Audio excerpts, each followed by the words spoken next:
നിങ്ങൾ Cbse 10th പഠിച്ചത് ഒരിക്കലും ഒരു തെറ്റായ തീരുമാനമല്ല. മാർക്ക് കുറഞ്ഞതിൻ്റെ പേരിൽ രണ്ട് ചിന്തകളാണ് നിങ്ങൾക്ക് ഉണ്ടാവുക. ഒന്ന്, Cbse വേണ്ടായിരുന്നു, സ്റ്റേറ്റ് മതിയായിരുന്നു എന്നുള്ളൊരു ചിന്ത. രണ്ടാമത്തെ ഒരു തോട്ട്,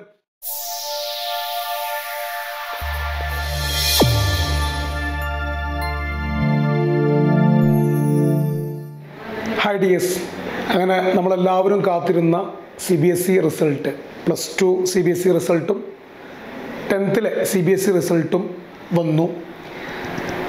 മക്കൾക്ക് എല്ലാവർക്കും റിസൾട്ട് എല്ലാം തന്നെ കൃത്യമായിട്ട് മനസ്സിലായി. നിങ്ങൾ മനസ്സിലാക്കിയതുപോലെ തന്നെ എക്സാം കുറച്ച് ഡിഫിക്കൽട്ടി ലെവൽ തന്നെയായിരുന്നു. അപ്പോൾ അതനുസരിച്ചുള്ളൊരു മാർക്കായിരിക്കും നിങ്ങളും എക്സ്പെക്റ്റ് ചെയ്തിട്ടുണ്ടാവാം. അപ്പോൾ സ്വാഭാവികമായിട്ടും ഇനി തുടർന്ന് +1 കോഴ്സുകളെ കുറിച്ചൊക്കെ നിങ്ങൾ ആലോചിച്ചു കൊണ്ടിരിക്കുന്ന ഒരു സമയത്താണ് നിങ്ങൾക്ക് വളരെ ആശ്വാസമാകുന്ന ഒരു രീതിയിലുള്ള കുറച്ച് കാര്യങ്ങൾ നിങ്ങളുടെ അടുത്ത് ഷെയർ ചെയ്യാമെന്ന് ഹാർവസ്റ്റ് തീരുമാനിക്കുന്നത്. ഇപ്പോൾ എക്സാമിൻ്റെ ഒരു പാറ്റേൺ നിങ്ങൾ ആ സമയത്ത് തന്നെ മനസ്സിലാക്കിയല്ലോ. കുറച്ചും കൂടി കൂടുതൽ ഒബ്ജക്റ്റീവ് ടൈപ്പ് ക്വസ്റ്റ്യൻസ് ഒക്കെ ചോദിച്ചിട്ടുള്ള ഒരു എക്സാം ആയിരുന്നു. എസ്പെഷ്യലി മാത്സിൻ്റെ കേസിലൊക്കെ തന്നെ കുട്ടികൾ അഭിപ്രായം പറഞ്ഞത് കുറച്ച് കോമ്പറ്റേറ്റീവ് ലെവലുള്ള ക്വസ്റ്റ്യൻസ് ആണ് വന്നത്, ഞങ്ങൾ ചെയ്തിട്ട് അത്രത്തോളം എത്തിയില്ല എന്നൊക്കെ അഭിപ്രായങ്ങൾ കുട്ടികളുടെ ഭാഗത്തുനിന്ന് ഉണ്ടായിരുന്നു.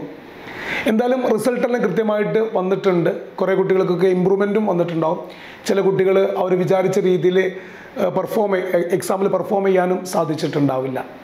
ഇവിടെ സ്വാഭാവികമായിട്ടും നിങ്ങൾക്കുണ്ടാകുന്നൊരു നിരാശ, അല്ലെങ്കിൽ നിങ്ങളുടെ മനസ്സിലിങ്ങനെ നിങ്ങൾ ചിന്തിക്കുന്നൊരു കാര്യം, അയ്യോ Cbse എടുത്തത് അബദ്ധമായോ, അല്ലെങ്കിൽ സ്റ്റേറ്റ് ആയിരുന്നു കുറച്ചും കൂടി നല്ലത്, സ്റ്റേറ്റ് ആകുമ്പോൾ ഫുൾ A+ എന്ന് പറഞ്ഞൊരു റേഞ്ച് ഉണ്ടല്ലോ, ഞങ്ങളുടെ ഗ്രേഡൊക്കെ ഇപ്പോൾ കുറഞ്ഞല്ലോ, Cbse വേണ്ടായിരുന്നു, അല്ലെങ്കിൽ ആ രീതിയിലുള്ളൊരു ചിന്തയും നിരാശയൊക്കെ ചിലപ്പോൾ നിങ്ങൾക്ക് വരും. അപ്പോൾ Cbse എടുത്ത ഒരു കുട്ടിക്ക്, ഹൈസ്കൂൾ സെക്ഷനിൽ Cbse സെലക്ട് ചെയ്തൊരു കുട്ടിക്ക് ഹയർ സെക്കൻഡറിയിലേക്ക് വരുമ്പോൾ, അല്ലെങ്കിൽ മെഡിക്കൽ എഞ്ചിനീയറിംഗ് എൻട്രൻസ് കോച്ചിങ്ങുകൾക്ക് ആ കുട്ടി പ്രിപ്പയർ ചെയ്യുമ്പോൾ എത്രത്തോളം അതിന് അഡ്വാൻറ്റേജ് ഉണ്ട് എന്നുള്ളതാണ് ഞാൻ ഈ വീഡിയോയിലൂടെ നിങ്ങളോട് പറയണത്.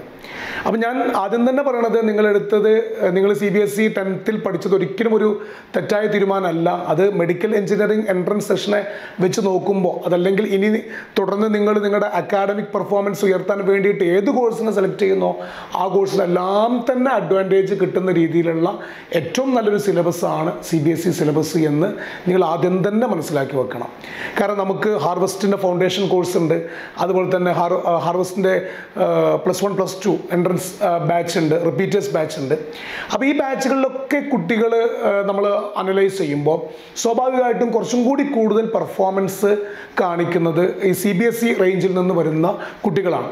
അതുമാത്രമല്ല, ഞങ്ങൾ ഈ ഫൗണ്ടേഷൻ്റെ ക്ലാസ് ഹാർവസ്റ്റിൻ്റെ ഫാക്കൽറ്റീസ് ഈ എല്ലാ മീഡിയത്തെയും കൈകാര്യം ചെയ്യുന്നത് ഹാർവസ്റ്റിൻ്റെ ഫാക്കൽറ്റീസാണ്. ഫൗണ്ടേഷനിൽ ക്ലാസ് എടുക്കുന്നതും അതുപോലെ തന്നെ +1 +2 റിപ്പീറ്റേഴ്സ് ഈ ബാച്ചുകളിലൊക്കെ തന്നെ ഞങ്ങളെല്ലാവരും ക്ലാസ് എടുക്കുന്നുണ്ട്. അപ്പോൾ ഇതിൽ ആ ടെക്സ്റ്റ് ബുക്ക്, Cbseൻ്റെ ടെക്സ്റ്റ് ബുക്ക് കുറച്ചും കൂടി നമ്മൾ അനലൈസ് ചെയ്യുമ്പോൾ ഈ ഹയർ സെക്കൻഡറിയിൽ, ഈ ഒരു എൻട്രൻസ് കോച്ചിങ് സെക്ഷനിൽ നീറ്റ് JEE എക്സാമുകൾക്ക് പ്രിപ്പയർ ചെയ്യുന്ന കുട്ടികൾക്ക് വളരെ അഡ്വാൻറ്റേജ് ആണ് ആ സിലബസ്. കുറേ കൺസെപ്റ്റുകൾ നിങ്ങളുടെ മൈൻഡിലുണ്ടാവും. ആ രീതിയിലാണ് ആ ഒരു സിലബസ് ഫ്രെയിം ചെയ്തിട്ടുള്ളത് എന്നെല്ലാം തന്നെ കൃത്യമായിട്ട് നിങ്ങൾക്ക് മനസ്സിലാക്കിയെടുക്കാം. അതായത് +1 ഒരു കുട്ടി, അല്ലെങ്കിൽ ഒരു സ്റ്റേറ്റ് മീഡിയത്തിൽ നിന്ന് വന്നൊരു കുട്ടി കേൾക്കുന്ന പുതിയ ചില വേർഡുകൾ, എസ്പെഷ്യലി ബയോളജിയിലൊക്കെ ഉള്ള ചില പുതിയ വേർഡുകൾ ഓൾറെഡി നിങ്ങളതിൻ്റെ ബേസ് എല്ലാം തന്നെ, അതിനെക്കുറിച്ചെല്ലാം തന്നെ 8ലും 9ലും 10ലും പഠിച്ചു വന്നതായിരിക്കും. അപ്പോൾ നിങ്ങൾക്കായിരിക്കും കുറച്ചും കൂടി കൂടുതൽ മെഡിക്കൽ എഞ്ചിനീയറിംഗ് എൻട്രൻസ് സെഷനിൽ കുറച്ചും കൂടി നന്നായിട്ട് നിങ്ങൾക്കായിരിക്കും കുറച്ചും കൂടി പെർഫോം ചെയ്യാൻ പറ്റുക എന്നുള്ളതാണ് എനിക്ക് ആദ്യം തന്നെ പറയാനുള്ളത്. അതുകൊണ്ട് ആരും നിരാശരാവേണ്ട ആവശ്യമില്ല. മാർക്ക് കുറഞ്ഞതിൻ്റെ പേരിൽ രണ്ട് ചിന്തകളാണ് നിങ്ങൾക്ക് ഉണ്ടാവുക. ഒന്ന്, Cbse വേണ്ടായിരുന്നു, സ്റ്റേറ്റ് മതിയായിരുന്നു എന്നുള്ളൊരു ചിന്ത. രണ്ടാമത്തെ ഒരു തോട്ട്, ഒരുപക്ഷെ നിങ്ങൾക്ക് കൂടുതലും മാർക്ക് കുറഞ്ഞത് സയൻസ് സബ്ജക്റ്റിലും അതുപോലെ തന്നെ മാത്സ് സബ്ജക്റ്റും ആയിരിക്കും. അപ്പോൾ ഇനി ഹയർ സെക്കൻഡറിയിൽ സയൻസ് എടുത്തു കഴിഞ്ഞാൽ ഞങ്ങൾ വളരെ പ്രയാസപ്പെടുമോ, അല്ലെങ്കിൽ ഞങ്ങൾക്ക് ഉദ്ദേശിക്കുന്ന രീതിയിൽ ആ സയൻസ് ആ സബ്ജക്റ്റ് ക്യാച്ച് ചെയ്യാൻ പറ്റുമോ എന്ന ചിന്തകളൊക്കെ നിങ്ങളുടെ മനസ്സിൽ സ്വാഭാവികമായിട്ടും വന്നുകൂടും. അപ്പോൾ അവിടെ നിങ്ങൾ മനസ്സിലാക്കേണ്ട കാര്യം ഞാൻ ഓൾറെഡി സൂചിപ്പിച്ചു, സയൻസ് ഈ 8, 9, 10 സയൻസ് ആണ് കുറച്ചും കൂടി കൂടുതലായിട്ട് ഹയർ സെക്കൻഡറി സെഷനിൽ കൂടുതലായിട്ട് വരുന്നത്. അതുകൊണ്ട് ആ ഒരു നിരാശയുടെ ആവശ്യം തന്നെ നിങ്ങൾക്ക് അവിടെ ഇല്ല. അതോടൊപ്പം തന്നെ മറ്റ് പല കോഴ്സുകളും, കൊമേഴ്സ് കോഴ്സുകളെ പറ്റി, ഹ്യൂമാനിറ്റീസ് കോഴ്സുകളെ പറ്റിയൊക്കെ നിങ്ങൾ ചിന്തിക്കും. അതാകുമ്പോൾ കുറച്ചുകൂടി എളുപ്പമല്ലേ, ഈ സയൻസ് ഇനിയും പഠിച്ച് പ്രയാസപ്പെടേണ്ടല്ലോ എന്നുള്ള ചിന്തകളൊക്കെ വരും. ഇവിടെ മക്കളെ നിങ്ങൾ ബേസിക്കലി മനസ്സിലാക്കേണ്ടത് നിങ്ങളുടെ പ്രിപ്പറേഷൻ്റെ അല്ലെങ്കിൽ നിങ്ങൾക്ക് സയൻസ് അറിയാത്തതുകൊണ്ടോ നിങ്ങളുടെ കൺസെപ്റ്റ് നിങ്ങൾക്ക് ക്ലിയർ ആവാത്തതോ കൊണ്ടോ അല്ല നിങ്ങളുടെ മാർക്ക് കുറഞ്ഞത്.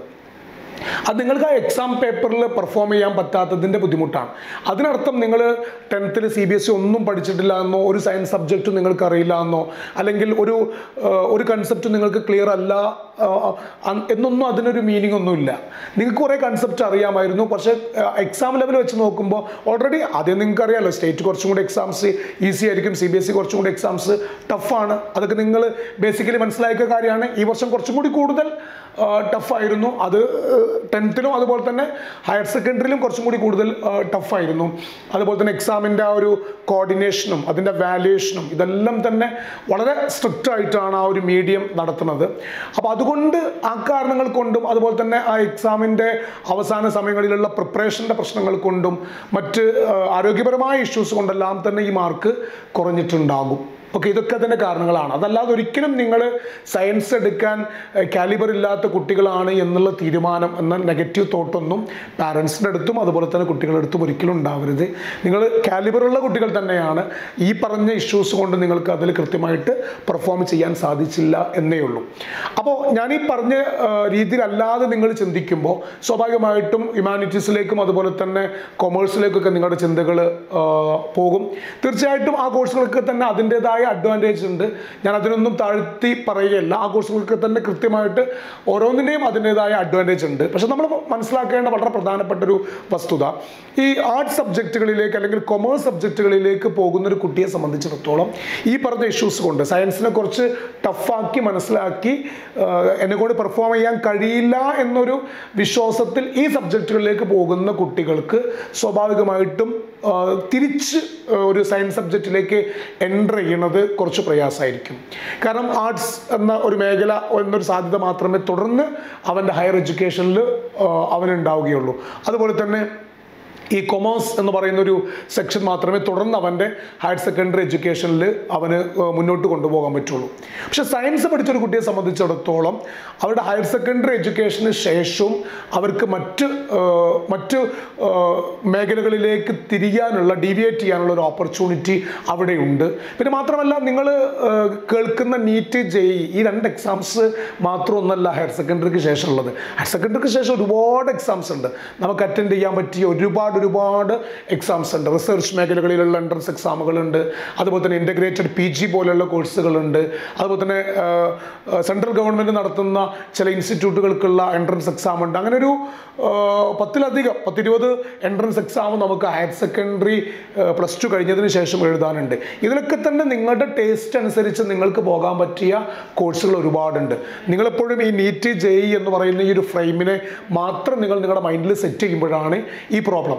ഒരുപക്ഷെ നിങ്ങൾ ആഗ്രഹിച്ച സിസ്റ്റത്തിലേക്ക്, അത് റിസർച്ച് മേഖലയാണെങ്കിലും ഇനി അതല്ല നീറ്റ് JEE അതിൻ്റെ മറ്റനുബന്ധ കോഴ്സുകളാണെങ്കിലും നിങ്ങൾക്ക് വേഗത്തിൽ അത് സ്കോർ ചെയ്യാൻ പറ്റിയ രീതിയിലുള്ള കോഴ്സുകളെല്ലാം തന്നെ സെറ്റ് ചെയ്തിട്ടുണ്ട്. അങ്ങനെ നമ്മുടെ എക്സാംസുകൾ, എൻട്രൻസ് എക്സാമുകൾ ആ രീതിയിലാണ് നടന്നുകൊണ്ടിരിക്കുന്നത്. അപ്പോൾ ഒരിക്കലും നിരാശരാവേണ്ട, ഒരു ഫോൾസ് ഡിസിഷൻ നിങ്ങൾ എടുക്കേണ്ട. നിങ്ങളുടെ കഴിവ് കേട് കൊണ്ടോ ഒന്നുമല്ല മാർക്ക് അവിടെ കുറഞ്ഞു പോയത്. എക്സാംസിൻ്റെ ടഫും നിങ്ങൾക്ക് കൃത്യമായിട്ട് മറ്റു പല കാരണങ്ങൾ കൊണ്ട് പെർഫോമൻസ് ചെയ്യാൻ പറ്റാത്തതിൻ്റെയും പേരിലാണ്. പിന്നെ വേറൊരു പ്രധാനപ്പെട്ട വിഷയം, ഈ 10th full A1 mark score ചെയ്തൊരു കുട്ടിക്ക് മാത്രമേ CBSEയിലും ഫുൾ A1 സ്കോർ ചെയ്യാൻ കഴിയുള്ളൂ, അല്ലെങ്കിൽ CBSE +2 സിലബസിലും നന്നായിട്ട് പെർഫോം ചെയ്യാൻ പറ്റുള്ളൂ എന്നുള്ള ഒരു ചിന്ത, അത് ഒരു തെറ്റായ ചിന്തയാണ്. ഈ സയൻസ് അതായത് ഫുൾ A1 കോഴ്സ് 10th കിട്ടിയ അല്ലെങ്കിൽ 10th ഒരു 100%-നടുത്ത് സ്കോർ വന്ന ഒരു കുട്ടിക്ക് മാത്രമേ +2 പഠിക്കുമ്പോഴും ആ ഒരു ലെവലിൽ പെർഫോം ചെയ്യാൻ പറ്റുള്ളൂ എന്നുള്ളത് തെറ്റായ ധാരണയാണ്. ഹാർവസ്റ്റിൻ്റെ കഴിഞ്ഞകാല റിസൾട്ടുകൾ നമ്മൾ ചെക്ക് ചെയ്യുമ്പോൾ 10th ഒരു A1 പോലും ഇല്ലാതെ വന്ന കുട്ടികളിൽ ഒരുപാട് പേര് ഹയർ സെക്കൻഡറിക്ക് നല്ല A+ കിട്ടുന്ന, ഫുൾ A+ കിട്ടുന്ന റേഞ്ചിലേക്ക് എത്തിയിട്ടുണ്ട്. അതുപോലെ തന്നെ 10th A1 ഒന്നും ഇല്ലാതെ അല്ലെങ്കിൽ 1-2 A1 മാത്രം ഒതുങ്ങി നിന്ന് വന്ന കുട്ടികളിൽ പല പേരും മെഡിക്കൽ എഞ്ചിനീയറിംഗ് എൻട്രൻസ് മേഖലകളിലുള്ള പല എക്സാമുകളിലും +2ൻ്റെ കൂടെ തന്നെ കിട്ടിയൊരു ഹിസ്റ്ററിയും കൂടി ഹാർവസ്റ്റിന് പറയാനുണ്ട്. അപ്പോൾ ഒരിക്കലും ഒരു താൽക്കാലികമായിട്ടുള്ള ഒരു എക്സാമിൽ നിങ്ങളുടെ പെർഫോമൻസ് കുറഞ്ഞതിൻ്റെ പേരിൽ ഒരിക്കലും നിങ്ങൾ എടുക്കുന്ന ഡിസിഷൻ തെറ്റാവരുത്. ഞാൻ ഈ പറഞ്ഞ കാര്യങ്ങളൊക്കെ നിങ്ങൾ ആലോചിച്ചതിന് ശേഷം മാത്രം നിങ്ങളൊരു തുടർന്ന് നിങ്ങളുടെ അക്കാഡമിക് പെർഫോമൻസ് ഉയർന്നു പോവേണ്ടതാണ്. അതുകൊണ്ട് അങ്ങനെ ഒരു തീരുമാനമെടുക്കാം. ഹാർവസ്റ്റ് +1 മൂന്നാമത്തെ ബാച്ചിലേക്കുള്ള അഡ്മിഷൻ ആരംഭിച്ചിട്ടുണ്ട്. അപ്പോൾ നിങ്ങൾക്ക് ഹാർവസ്റ്റിൻ്റെ ക്യാമ്പസ് വന്ന് സന്ദർശിക്കാവുന്നതാണ്. ഇവിടുത്തെ അക്കാഡമിക് എക്സലൻസും അതുപോലെ തന്നെ ഇവിടുത്തെ സംവിധാനങ്ങളെയും കുറിച്ച് ഡയറക്ടേഴ്സിൻ്റെ അടുത്ത് നിന്ന് നേരിട്ട് കേട്ട് മനസ്സിലാക്കാവുന്നതാണ്. ഹോസ്റ്റലിൻ്റെ സൗകര്യങ്ങളും സംവിധാനങ്ങളും കണ്ട് മനസ്സിലാക്കാവുന്നതാണ്. എന്നിട്ടായിരിക്കും നിങ്ങൾക്ക് ഹാർവസ്റ്റിൽ അഡ്മിഷൻ ഉണ്ടാവാം. അതുകൊണ്ട് നിങ്ങൾ എടുക്കുന്ന ഏത് തീരുമാനവും നിങ്ങളുടെ തുടർന്നുള്ള പഠന കാലഘട്ടങ്ങളിൽ നിങ്ങൾക്കൊരു കരിയർ പെട്ടെന്ന് ഉണ്ടാക്കിയെടുക്കാൻ പറ്റുന്ന രീതിയിലാകണം. അങ്ങനെ ഒരു ഡിസിഷനാണ് നിങ്ങൾ എടുക്കുന്നതെങ്കിൽ 100% ഹാർവസ്റ്റ് അതിനെ സപ്പോർട്ട് ചെയ്യും. നിങ്ങൾക്ക് വേണ്ട എല്ലാ പിന്തുണകളും ഹാർവസ്റ്റ് നൽകുന്നതാണ്. നിങ്ങളുടെ ഇനിയുള്ള പഠനകാല ജീവിതം അത് നന്നാവട്ടെ എന്ന് പ്രാർത്ഥിച്ചുകൊണ്ട് നിർത്തുന്നു. Thank you.